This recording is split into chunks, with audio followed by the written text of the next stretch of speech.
Hello നമസ്കാരം, എല്ലാവർക്കും നമ്മുടെ പുതിയൊരു വീഡിയോയിലേക്ക് സ്വാഗതം. അപ്പോൾ നിങ്ങൾക്ക് മനസ്സിലായിട്ടുണ്ടാവും ഞാൻ ഇന്ന് എന്തിനെ കുറിച്ചിട്ടുള്ള വീഡിയോ ആണ് ചെയ്യുന്നതെന്ന്.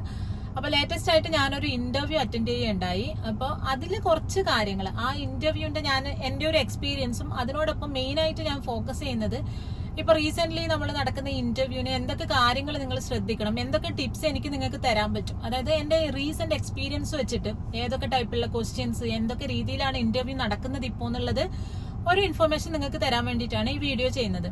എല്ലാവർക്കും അറിയാവുന്ന പോലെ തന്നെ ഏകദേശം നമ്മൾ ഏപ്രിലിൽ പുതിയ അക്കാദമിക് ഇയർ UAE സ്റ്റാർട്ട് ചെയ്യുമ്പോഴത്തേക്ക് നല്ല ഓപ്പർച്യൂണിറ്റി ഉണ്ടെന്ന് ഞാൻ കഴിഞ്ഞ എന്റെ 2 വീഡിയോസിലായിട്ട് പറയുന്നുണ്ട്. അപ്പൊ അതിലേക്കുള്ള ഹയറിംഗ് ഒക്കെ സ്റ്റാർട്ട് ആയിട്ടുണ്ട്. അപ്പൊ നിങ്ങളിപ്പോ UAE ഉള്ള ആൾക്കാരാണ്, ആക്റ്റീവായിട്ട് ജോലി നോക്കുന്നവരാണെങ്കിൽ നിങ്ങൾക്ക് ഓഫ് കോഴ്സ് ഒരു മിനിമം ഒരു ഇന്റർവ്യൂ എങ്കിലും നിങ്ങൾക്ക് എല്ലാവർക്കും കിട്ടിയിട്ടുണ്ടാവും തന്നെയാണ് എന്റെ വിശ്വാസം. അപ്പോൾ അത്രത്തോളം വേക്കൻസീസ് ആണ് നമുക്കുള്ളത്, അത്രത്തോളം ഇന്റർവ്യൂസ് ആണ് നടന്നുകൊണ്ടിരിക്കുന്നത്. ഇനി വരുന്ന മാസങ്ങളിൽ 1-2 മാസങ്ങളിൽ അത്രയും ചാൻസസ് ആണുള്ളത്. അപ്പൊ ആ ഒരു സമയത്ത് എന്റെ ഈ ഒരു എക്സ്പീരിയൻസ് ഇതിന് നിങ്ങൾക്ക് എന്തെങ്കിലും ഒരു ബെനിഫിറ്റ് നിങ്ങൾക്ക് ഇതിന് കിട്ടുന്നുള്ള പൂർണ്ണമായ വിശ്വാസം ഉള്ളത് കൊണ്ടാണ് ഇങ്ങനെ ഒരു വീഡിയോ ചെയ്യുന്നത്. ആക്ച്വലി ഞാനിപ്പോ വർക്ക് ചെയ്യുന്ന സ്കൂളിൽ നിന്ന് ജോലി മാറാനുള്ള വലിയൊരു ഉദ്ദേശം എനിക്ക് നിലവിൽ ഉണ്ടായിരുന്നില്ല. കാരണം എനിക്ക് അവിടെ നോട്ടീസ് പീരീഡ് ഉണ്ട്. ഇപ്പൊ വർക്ക് ചെയ്യുന്ന സ്കൂളിൽ 3 മാസത്തെ നോട്ടീസ് പീരീഡ് ആണ്. അപ്പൊ ഒരു ഇമ്മീഡിയറ്റ് വാക്കൻസി ഒക്കെ വരുമ്പോൾ എനിക്ക് അവിടുന്ന് എന്റെ കോൺട്രാക്ട് കംപ്ലീറ്റ് ചെയ്യുന്നതിന് മുമ്പ് മാറാനുള്ള ബുദ്ധിമുട്ടുണ്ട്. പക്ഷെ എന്നാലും എന്റെ ഒരു ഫ്രണ്ട് അവര് വർക്ക് ചെയ്യുന്ന സ്കൂളിൽ ഇങ്ങനെ ഒരു വാക്കൻസി എന്റെ സബ്ജക്റ്റിൽ വന്നപ്പോൾ എന്നെ അറിയിച്ചു. അപ്പൊ ഞാൻ ഓർത്തു എന്തായാലും ഒരു ഇന്റർവ്യൂ കിട്ടുകയാണെങ്കിൽ അറ്റൻഡ് ചെയ്യാം. എന്റെ മെയിൻ ഉദ്ദേശം നിങ്ങൾക്ക് എന്തെങ്കിലും ഒരു കാര്യം എനിക്ക് അതിന്ന് പറഞ്ഞു തരാൻ പറ്റും. പിന്നെ ഒരു ഇന്റർവ്യൂ ഞാൻ എല്ലാ വീഡിയോയിലും പറയുന്ന പോലെ തന്നെ നമ്മൾ കിട്ടുന്ന ഇന്റർവ്യൂ ഒക്കെ അതിപ്പോ വോക്കിൻ ആയിക്കോട്ടെ എന്ത് തന്നെ ആയിക്കോട്ടെ, നമുക്ക് ജോലി കിട്ടുകയോ കിട്ടാതിരിക്കുകയോ ആയിക്കോട്ടെ, മാക്സിമം ഇന്റർവ്യൂസ് നമ്മൾ അറ്റൻഡ് ചെയ്യണമെന്ന് ഞാൻ പലപ്പോഴായിട്ട് പറയാറുണ്ട്. കാരണം ഓരോ ഇന്റർവ്യൂവും നമുക്ക് തരുന്ന ഓരോ എക്സ്പീരിയൻസ് ആണ്. എന്തെങ്കിലും ഒരു ടിപ്പ് നിങ്ങൾക്ക് അടുത്ത ഇന്റർവ്യൂവിന് നിങ്ങളെ ഹെൽപ്പ് ചെയ്യുന്ന രീതിയിലുള്ള എന്തെങ്കിലും ഒരു കാര്യം നിങ്ങൾക്ക് ഓരോ ഇന്റർവ്യൂ ഒന്നും കിട്ടാതിരിക്കില്ല. അപ്പോൾ ആ ഒരു ഉദ്ദേശം വെച്ചിട്ടാണ് ഞാൻ ഈ ഒരു പോസ്റ്റിലേക്ക് ഞാൻ അപ്ലൈ ചെയ്യുന്നത്. അപ്പോൾ നമുക്ക് വീഡിയോയിലിട്ട് കിടക്കാം അല്ലെ. അപ്പൊ ഞാൻ നേരത്തെ പറഞ്ഞ പോലെ തന്നെ എന്റെ ഒരു ഫ്രണ്ട് ആ സ്കൂളിൽ വർക്ക് ചെയ്യുന്നുണ്ട്. അപ്പൊ എന്റെ പോസ്റ്റിലേക്ക് ഒരു വേക്കൻസി വന്നപ്പോൾ എന്നെ അറിയിച്ചു. ഞാൻ എന്റെ CV ഫോർവേഡ് ചെയ്തു. അപ്പൊ ഡയറക്റ്റ് HR-നായിരുന്നു ഞാൻ CV ഫോർവേഡ് ചെയ്തത്. അവിടുന്ന് HR എനിക്കൊരു മെയിൽ അയക്കുകയാണ് ഫസ്റ്റ് ഉണ്ടായത്. അതായത് ഒരു ടെലിഫോണിക് ഇന്റർവ്യൂ ഉണ്ട് എന്നുള്ളത് ഇൻഫോം ചെയ്തുകൊണ്ട് അതിന്റെ ടൈമും ഡീറ്റെയിൽസും ഒക്കെ തന്നുകൊണ്ടുള്ള ഒരു മെയിലായിരുന്നു എനിക്ക് ഫസ്റ്റ് വന്നത്. അപ്പൊ ആക്ച്വലി ഞാൻ ആ മെയിൽ കണ്ടിട്ടില്ല, ഞാൻ ക്ലാസ്സിലായിരുന്നു. നമുക്ക് ക്ലാസ്സിൽ ഫോൺ എടുക്കാനുള്ള ഇതില്ല, അപ്പൊ ഫോൺ ഞാൻ ക്ലാസ്സിൽ കൊണ്ടുപോകാറില്ല. അവര് പറഞ്ഞ സമയം എനിക്ക് തോന്നുന്നു 12 മണിയായിരുന്നു ഉച്ചക്ക്. അപ്പൊ ആ ഒരു സമയമൊക്കെ കഴിഞ്ഞിട്ട് 3 മണിക്കാണ് ഞാൻ എന്റെ ഫോൺ നോക്കുന്നത്. അപ്പോഴത്തേക്ക് ഈ മെയിലുണ്ട്, പ്ലസ് അവരെന്നെ കോൾ ചെയ്തിട്ടുണ്ട് സ്കൂളിൽ നിന്ന്. അപ്പൊ എനിക്കത് അറ്റൻഡ് ചെയ്യാൻ പറ്റിയില്ല. അങ്ങനെ ഞാൻ ആ ഇമെയിലിന് ഞാൻ HR-ന് റിപ്ലൈ അയച്ചിട്ടുണ്ടായിരുന്നു. അതായത് ക്ലാസ്സിലായിരുന്നു, എനിക്ക് അറ്റൻഡ് ചെയ്യാൻ പറ്റിയില്ല, എനിക്കൊരു ചാൻസും കൂടി തരാൻ പറ്റുമോ എന്നുള്ള രീതിയിൽ. അപ്പൊ അവിടെ നിന്ന് ഒരു അരമണിക്കൂർ കഴിയുമ്പം എനിക്ക് HR-ന്റെ ഒരു കോള് വരുന്നു. പിന്നെ നടന്നത് ഒരു ടെലിഫോണിക് ഇന്റർവ്യൂ ആണ്. അപ്പൊ ഞാൻ നിങ്ങളോട് പറയാൻ പോകുന്ന ഒരു ടെലിഫോണിക് ഇന്റർവ്യൂവിൽ എന്തൊക്കെയായിരിക്കും ചോദിക്കാൻ പോകുന്നതെന്ന്. അപ്പൊ എന്നോട് ചോദിച്ച കാര്യങ്ങളെ ബേസ് ചെയ്തിട്ട് ഞാൻ പറയാം. ഫസ്റ്റ് തന്നെ നമ്മുടെ സെൽഫ് ഇൻട്രൊഡക്ഷൻ, അതായത് നമ്മൾ നോർമൽ ഇന്റർവ്യൂവിന് പോകുമ്പോൾ ആദ്യം ചോദിക്കുന്ന കാര്യം എന്നുള്ള രീതിയിൽ സെൽഫ് ഇൻട്രൊഡക്ഷൻ. പിന്നെ നമ്മൾ ഇപ്പൊ പഠിപ്പിക്കുന്ന ക്ലാസ്സുകൾ അതിന്റെയൊക്കെ ഡീറ്റെയിൽസ്. പിന്നെ എന്നോട് ചോദിച്ചു എത്ര കുട്ടികളുണ്ട്, ഒരു ക്ലാസിന്റെ സ്ട്രെങ്ത്, കഴിഞ്ഞ വർഷത്തെ കുട്ടികളുടെ റിസൾട്ട് ചോദിച്ചു. പിന്നെ എന്റെ മെയിൻ ആയിട്ട് നമ്മളെ ടീച്ചിങ്ങിൽ അവർ ചോദിക്കുന്നത് നിങ്ങളുടെ ടീച്ചിങ് സ്ട്രാറ്റജീസ് എന്തൊക്കെയെന്നുള്ള ഒരു മെയിൻ ക്വസ്റ്റ്യൻ നിങ്ങൾ എക്സ്പെക്ട് ചെയ്യണം. എന്തൊക്കെ ടീച്ചിങ് സ്ട്രാറ്റജിയാണ്, എന്തൊക്കെ ഡിഫറൻസിയേഷൻ ആണ് നിങ്ങൾ ക്ലാസ്സിൽ കാണിക്കുന്നത് തുടങ്ങിയിട്ടുള്ള കാര്യങ്ങൾ ചോദിച്ചു. പിന്നെ എന്റെ പേഴ്സണൽ ഡീറ്റെയിൽസ് ചോദിച്ചു, എന്റെ ക്വാളിഫിക്കേഷൻസ്, എന്റെ പ്രീവിയസ് എക്സ്പീരിയൻസ്, പിന്നെ എന്റെ ഫാമിലി ഡീറ്റെയിൽസ്, എന്റെ വിസ, പിന്നെ ഇപ്പോഴത്തെ സ്കൂളിലുള്ള എന്റെ നോട്ടീസ് പീരീഡ്, ഇപ്പോഴത്തെ സ്കൂൾ എനിക്ക് പ്രൊവൈഡ് ചെയ്യുന്ന ബെനിഫിറ്റ്സ് തുടങ്ങിയിട്ടുള്ള കാര്യങ്ങൾ ചോദിച്ചു. പിന്നെ എന്നോട് ചോദിച്ചു സാലറി എക്സ്പെക്ടേഷൻ എന്താന്ന് ചോദിച്ചു. അപ്പൊ നമ്മൾ ഓഫ് കോഴ്സ് ഒരു പൊസിഷനിൽ നിൽക്കുന്നവരാണെങ്കിൽ ഓഫ് കോഴ്സ് നമ്മൾ അതിന് മുകളിലുള്ള ഒരു എക്സ്പെക്ടേഷൻ ആണ് പറയാം.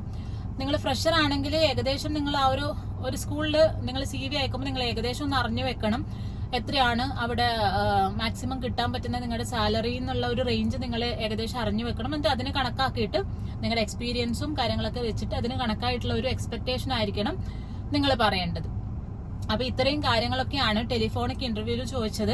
അത് കഴിഞ്ഞിട്ട് അവർ പറഞ്ഞു ഷോർട്ട് ലിസ്റ്റ് ആയിട്ടുണ്ട്, ഇനി ഒരു ഡെമോ ക്ലാസ്സിന് വരാൻ പറ്റുമോ, എപ്പോഴാണ് അവൈലബിൾ എന്ന് ചോദിച്ചു. അപ്പൊ അതൊരു തേഴ്സ്ഡേ ആയിരുന്നു എനിക്ക് കോള് വന്നത്.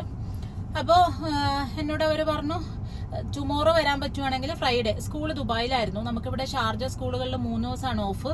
ഫ്രൈഡേ ഞങ്ങൾക്ക് ഹോളിഡേ ആണ്. പക്ഷെ ദുബായിൽ ഫ്രൈഡേ വർക്കിംഗ് ആണ്. അപ്പം ഒന്നെങ്കിൽ നെക്സ്റ്റ് ഫ്രൈഡേ വരാം, അല്ലെങ്കിൽ എന്റെ കൺവീനിയന്റ് ആയിട്ടുള്ള ഒരു ടൈം പറയാൻ പറഞ്ഞു.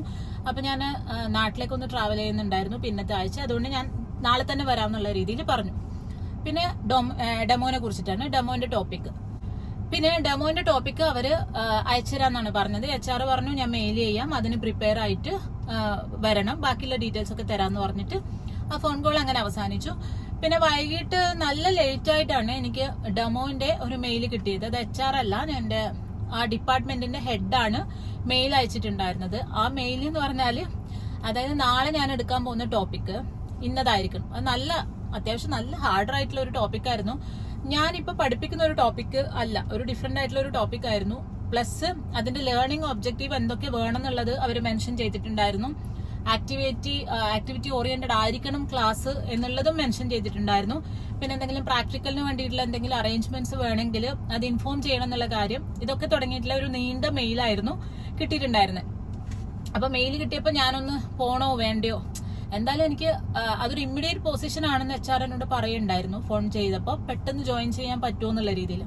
അപ്പൊ ഞാൻ നിലവിലുള്ള എന്റെ സാഹചര്യം വെച്ചിട്ട് എനിക്ക് 3 മാസത്തെ നോട്ടീസ് പീരീഡ് ആണ്. എത്ര പെട്ടെന്ന് എനിക്ക് പുതിയൊരു സ്കൂളിലേക്ക് മാറാൻ പറ്റില്ല, ആ ഒരു പ്രശ്നമുണ്ട്. അപ്പോ പിന്നെ ഇത് ഞാൻ പഠിപ്പിക്കുന്ന ഒരു ടോപ്പിക് അല്ല, ഞാൻ പഠിപ്പിച്ചുകൊണ്ടിരിക്കുന്ന ഒരു ടോപ്പിക് ആണെങ്കിൽ അതിന്റെ PPTയും കാര്യങ്ങളൊക്കെ എന്റെ കയ്യിൽ ഉണ്ടാവും. ഇതിപ്പോ ഒരു പുതിയ ടോപ്പിക് ആകുമ്പോൾ ഞാൻ ഇതൊക്കെ പിന്നെയും പ്രിപ്പയർ ചെയ്യണം. അപ്പൊ ഇതിനൊക്കെ റിസ്ക് എടുത്തിട്ട് ഓൾറെഡി രാത്രി എങ്ങാനും ആണ് എനിക്ക് മെയിൽ വന്നത്. ഇതൊക്കെ പ്രിപ്പയർ ആയിട്ട് നാളെ ഇന്റർവ്യൂവിന് പോണോ എന്നുള്ള ഒരു മടി ഉണ്ടായി. അപ്പൊ പിന്നെ ഹസ്ബൻഡോ എന്നോട് പറഞ്ഞു, നീ ഇപ്പൊ ജോലി മാറുന്നില്ലെങ്കിൽ പിന്നെ പോണോ എന്നുള്ള ഒരു ക്വസ്റ്റ്യൻ ഉണ്ടായിരുന്നു. അപ്പൊ അതുകൊണ്ട് പിന്നെ ഞാൻ വേണോ വേണ്ടോ എന്നുള്ള പിന്നെയാണ് ഞാൻ വിചാരിച്ചത്, എന്തായാലും ഒരു ഇന്റർവ്യൂ കിട്ടുകയല്ലേ, ഇപ്പൊ കുറെ ആയില്ലേ ഇന്റർവ്യൂ ഒന്ന് അറ്റൻഡ് ചെയ്യാതെ, ജസ്റ്റ് ഒന്ന് പോയി നോക്കാം ഏതൊക്കെ രീതിയിലാണ് നടക്കുന്നത്, എന്തൊക്കെയാണ് സംഭവങ്ങളെന്ന് നോക്കാന്നുള്ള രീതിയിൽ ഞാൻ പിന്നെ അന്ന് രാത്രി മൊത്തം പ്രസന്റേഷൻ ഒക്കെ ഉണ്ടാക്കി പ്രിപ്പയർ ചെയ്ത് അങ്ങനെ പിറ്റേന്ന് അവര് തന്ന ടൈമിനേക്കാളും ഹാഫ് ആൻ അവർ നേരത്തെ എത്തണം എന്ന് പറഞ്ഞിട്ടുണ്ടായിരുന്നു. അങ്ങനെ പോയിട്ട് ആ മെയിലിന് ഞാൻ റിപ്ലൈ, എനിക്ക് ഒരു പ്രാക്ടിക്കൽ ഇൻകോപ്പറേറ്റ് ചെയ്തുകൊണ്ടുള്ള രീതിയിൽ എടുക്കാന്നായിരുന്നു ഞാൻ പ്ലാൻ ചെയ്തിരുന്നത്. അപ്പൊ എനിക്ക് അതിന് കുറച്ച് എക്യുപ്മെന്റ്സ് ഒക്കെ നീഡഡ് ആയിരുന്നു. അപ്പൊ അത് ഞാൻ മെയിലിൽ മെൻഷൻ ചെയ്തിട്ടുണ്ടായിരുന്നു. അപ്പൊ ഞാൻ രാവിലെ പോയപ്പം അവര് റെഡി ആയിരുന്നു, എനിക്ക് വേണ്ട സാധനങ്ങളൊക്കെ അറേഞ്ച് ചെയ്ത് വെച്ചിട്ടുണ്ടായിരുന്നു. അങ്ങനെ ഞാൻ പോയി ഡെമോ എടുത്തു. ഒരു ക്ലാസ് ഏകദേശം ഒരു 25-30 സ്റ്റുഡൻസ് ഉണ്ടായിരുന്നു ആ ക്ലാസ്സിൽ. ഇയർ 10-നായിരുന്നു എനിക്ക് ഡെമോ ഉണ്ടായിരുന്നത്. അപ്പൊ അത്യാവശ്യം നല്ല കുട്ടികളായിരുന്നു, നല്ല കോപ്പറേറ്റീവ് ആയിരുന്നു കുട്ടികൾ, നന്നായിട്ട് ആൻസർ ചെയ്യും, നല്ല രീതിയിൽ സപ്പോർട്ടൊക്കെ ചെയ്യുന്ന കുട്ടികളായിരുന്നു. അപ്പം നല്ല രീതിയിൽ തന്നെയായിരുന്നു ഡെമോ പോയത്. ഒരു ഇന്ററാക്റ്റീവ് ലെസൺ ആയിരുന്നു. നമ്മുടെ ടീച്ചറും കുട്ടികളും തമ്മിലുള്ള ഒരു ഈക്വൽ പാർട്ടിസിപ്പേഷൻ ഉണ്ടായിരുന്നു. അതിനിടയിൽ പ്രാക്ടിക്കൽ ഉണ്ടായിരുന്നു, ആക്ടിവിറ്റീസ് ഉണ്ടായിരുന്നു. ഇങ്ങനെയുള്ള കാര്യങ്ങളൊക്കെ വെച്ചിട്ട് നല്ലൊരു ഡെമോ ആയിരുന്നു. കുട്ടികളൊക്കെ നല്ല ക്ലാപ്പൊക്കെ ചെയ്ത് ഫൈനലി നമ്മൾ അങ്ങനെ ഡെമോ കഴിഞ്ഞു. പിന്നെ HOD ആയിട്ടുള്ള ഒരു ഇന്റർവ്യൂ ആയിരുന്നു, സബ്ജക്ട് ബേസ്ഡ് ഇന്റർവ്യൂ ആയിരുന്നു. അപ്പം സബ്ജക്ട് ബേസ്ഡ് ക്വസ്റ്റ്യൻസ് ചോദിക്കുന്നതിന് മുമ്പ് അവർക്ക് എന്നോട് കുറച്ചും കൂടി അറിയാനുണ്ടായിരുന്ന കാര്യം, ഇമ്മീഡിയറ്റ് ആയിട്ട് എനിക്ക് ജോയിൻ ചെയ്യാൻ പറ്റുമോ, അതായത് നെക്സ്റ്റ് വീക്ക് തന്നെ എനിക്ക് വന്ന് ജോയിൻ ചെയ്യാൻ പറ്റുമോ എന്നുള്ളതായിരുന്നു അവരുടെ ഒരു കൺസേൺ. പിന്നെ ഒരു കാര്യം എന്ന് പറഞ്ഞാല്, ഞാൻ മെയിനായിട്ട് അവിടെ എനിക്ക് തന്ന ബെനിഫിറ്റ് ഒക്കെ നല്ലതായിരുന്നു കേട്ടോ. സാലറി നമ്മളിപ്പോൾ കിട്ടുന്നതിൽ കൂടുതൽ ഉണ്ടായിരുന്നു. പ്ലസ് കിഡ്സിന് ഡിസ്കൗണ്ട് ഉണ്ടായിരുന്നു. ഒരു കുട്ടിക്ക് ഏകദേശം 75% ഫീസിൽ ഇളവുണ്ടായിരുന്നു. പ്ലസ് രണ്ടാമത്തെ കുട്ടിക്ക് 50% അങ്ങനെയുള്ള ഡിസ്കൗണ്ട്സ് അവിടെ ഉണ്ടായിരുന്നു. പിന്നെ നല്ലൊരു ഇൻഷുറൻസ് ഉണ്ടായിരുന്നു, എയർ ടിക്കറ്റ് ഉണ്ടായിരുന്നു, വിസ വേണമെങ്കിൽ അതുണ്ടായിരുന്നു. ഇങ്ങനെയൊക്കെ നല്ലൊരു പാക്കേജ് ആയിരുന്നു കേട്ടോ, നല്ലതായിരുന്നു. പക്ഷെ പ്രശ്നം എന്താ വെച്ചാല്, ഞാൻ അവിടെ ഡെമോ എടുത്ത ക്ലാസ് ആണ് അവിടുത്തെ ഹയസ്റ്റ് ക്ലാസ്. ഞാനിപ്പോ പഠിപ്പിക്കുന്ന സ്കൂളിൽ ഞാൻ ഇയർ 13-ഉം ഇയർ 12-ഉം ഒക്കെ പഠിപ്പിക്കുന്നുണ്ട്. പക്ഷെ ഇവിടെ ഇയർ 11, ഇയർ 12, ഇയർ 13, ഇയർ 10 ഇത്രയാണ് ഞാനിപ്പോ പഠിപ്പിക്കുന്ന ക്ലാസ്. പക്ഷെ ഈ സ്കൂളിൽ ഇയർ 10 ആണ് അവിടുത്തെ ഏറ്റവും ഹയസ്റ്റ് ക്ലാസ്. അതിന് മുകളിലോട്ട് അവർക്കില്ല, അതൊരു പുതിയ സ്കൂളായിരുന്നു. ബാക്കി ക്ലാസ്സുകൾ അതിന്റെ താഴോട്ടാണ് വരുന്നത്. താഴോട്ട് വരുമ്പോൾ ഇപ്പൊ ഞാനിപ്പോ എന്റെ സബ്ജക്ട് ഫിസിക്സ് ആണ്. അപ്പൊ അതിന് താഴോട്ട് വരുമ്പോൾ ഞാൻ പിന്നെ പഠിപ്പിക്കേണ്ടത് സയൻസ് ആണ്. അതായത് 8, 7 സയൻസ്. അപ്പോൾ ഈ ഒരു 13 പഠിപ്പിച്ച് ഞാൻ പിന്നെ ഒരു 7 പോവുകയെന്ന് പറഞ്ഞാൽ അതെന്റെ കരിയറിൽ ആക്ച്വലി ഞാൻ ബാക്കോട്ട് പോകുന്ന പോലെ ആണല്ലോ. പിന്നെ മാത്രമല്ല, എനിക്ക് എന്റെ സബ്ജക്റ്റിനെക്കാളും ഈ സയൻസ്, ഈ ബയോളജി, കെമിസ്ട്രി എല്ലാം കൂടി മിക്സ് ചെയ്തിട്ട് അതൊക്കെ കുറച്ച് ബുദ്ധിമുട്ടാണ്. പിന്നെ അതിന് ഞാൻ എക്സ്ട്രാ പ്രിപ്പറേഷൻ വേണം. ഈവൻ ഫ്രൈഡേ ഞാൻ വർക്കും ചെയ്യണം. അപ്പൊ അങ്ങനെയൊക്കെ ആലോചിച്ചപ്പോൾ പിന്നെ ഇമ്മീഡിയറ്റ് ജോയിനിങ്ങും എനിക്ക് പോസിബിൾ അല്ല. അപ്പൊ ആ ഒരു കാര്യങ്ങളൊക്കെ പറഞ്ഞ് പിന്നെ സയൻസ് എനിക്ക് കുറച്ച് ഇതാണ് എന്നുള്ള രീതിയിലാണ് ഞാൻ അവിടെ കാണിച്ചത്. അങ്ങനെ ഞാൻ ആകെ ആശയക്കുഴപ്പത്തിലായി. ബിക്കോസ് ഞാൻ പറഞ്ഞില്ലേ നല്ല പാക്കേജ് ആയിരുന്നു. അപ്പൊ അങ്ങനെയൊക്കെ അവരെ പറഞ്ഞ നാളെ മൺഡേക്കുള്ളിൽ ഒരു കൺഫർമേഷൻ, ഫൈനൽ കൺഫർമേഷൻ അറിയിക്കണം എന്ന് പറഞ്ഞു. അങ്ങനെ തിരിച്ചു വന്നു. പിന്നെ വീട്ടിലൊക്കെ വന്ന് എല്ലാവരോടും ഡിസ്കസ് ചെയ്ത് കാര്യങ്ങളൊക്കെ ആയി.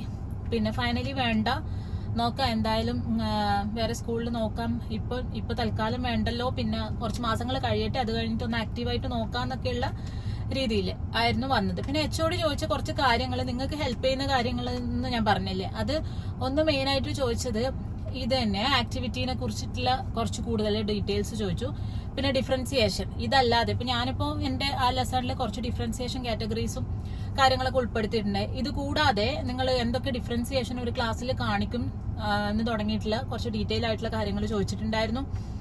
പിന്നെ എന്തായിരുന്നു, പിന്നെ നമ്മൾ എക്സ്റ്റേണൽ എക്സാംസ് ലൈക്ക് CAT 4 ഒക്കെ പോലെയുള്ള സ്കൂളിൽ എന്തൊക്കെ എക്സാംസ് വരും നടത്താറുണ്ട്, അതിന് കുട്ടികളെ ഏത് രീതിയിലാണ് നിങ്ങൾ പ്രിപ്പയർ ചെയ്യിക്കുക തുടങ്ങിയിട്ടുള്ള കുറച്ച് ഡീറ്റെയിൽസും കാര്യങ്ങളൊക്കെ ചോദിച്ചിട്ടുണ്ടായിരുന്നു.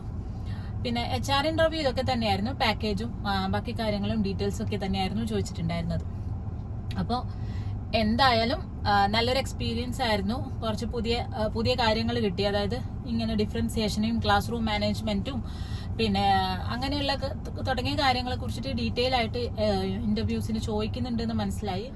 അപ്പൊ എന്തായാലും ഞാൻ പറഞ്ഞ പോലെയൊക്കെ തന്നെയാണ്, ഒരുപാട് ഓപ്പർച്യൂണിറ്റീസ് നിങ്ങൾക്ക് എല്ലാവർക്കും ഉണ്ട്. ഇപ്പോൾ ഒരുപാട് ഓപ്പണിങ്സ് ഉണ്ട്. അതുകൊണ്ട് എല്ലാവരും മാക്സിമം ആക്റ്റീവായിട്ട് ജോലിക്ക് ട്രൈ ചെയ്യുക. ഇന്റർവ്യൂസ് ഒക്കെ ഒരുപാട് വിളിക്കുന്നുണ്ട്. ഈവൻ വാക്ക് ഇൻ ഇന്റർവ്യൂ ആണെങ്കിൽ പോലും മാക്സിമം നിങ്ങൾക്ക് പറ്റാവുന്നത്ര വാക്ക് ഇൻ നിങ്ങൾ അറ്റൻഡ് ചെയ്യുക, അതിൽ നിന്നൊക്കെയുള്ള എക്സ്പീരിയൻസ് എടുക്കുക. എന്നിട്ട് നല്ല ബോൾഡായിട്ട് നല്ല രീതിയിൽ ഇന്റർവ്യൂസ് ഒക്കെ അറ്റൻഡ് ചെയ്യുക. എല്ലാവർക്കും ജോലിയൊക്കെ കിട്ടട്ടെ.